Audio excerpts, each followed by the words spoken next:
માતાજી, તમે નદીમાં આવ્યા હતા આજે, તમે એક ગટરમાં દશામાની મૂર્તિઓ જોઈ હતી. 20-25 દાડા જેવું થઈ ગયું અત્યારે. તો મૂર્તિઓ ગટરમાં જ છે હજુ, પણ મેં ગટરમાં ચોખ્ખા પાણી નાખવા જઈએ નદીમાં પધરાવા. તો હું તમને વિડીયો બતાવું, પેલા હું તમને મૂર્તિઓ બતાવી દઉં, બરોબર? ગટરમાં મેં કાઢી આપી, હાલ નદી કિનારે મેલી હ, પછી ચોખ્ખા પાણી મમ્મી ને પધરા જઈએ. બહુ તો આ મૂર્તિઓ બતાવું પેલા, જો ખાલી. તો મિત્રો જો આ બધી મૂર્તિઓ દશામાની ગટરમાં ચોખ્ખા પાણી કાઢી મેલી.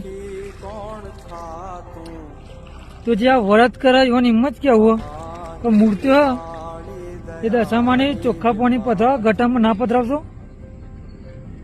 આ મૂર્તિઓ ગટામાં જો હચી હાલત થઈ ગઈ. હવે નદીમાં લઈ જઈએ ત્યાં ચોખ્ખા પાણી, બરોબર? જો મિત્રો આ મૂર્તિ અમારા હાથમાં ચોખ્ખા પાણી જઈએ, જો ખાલી મૂર્તિ હાલત જેવી થઈ ગઈ ને ગટામાં પાણી રહીને ખબર પડે જ નહીં.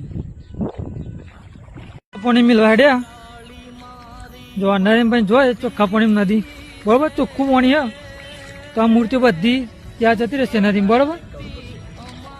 જો આ મૂર્તિની હાલત ચી થઈ ગઈ, જોવા ખાલી પેલા.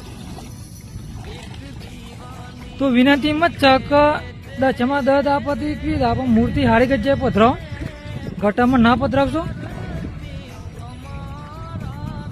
જો ઊંડા મેળવા છે, બરોબર?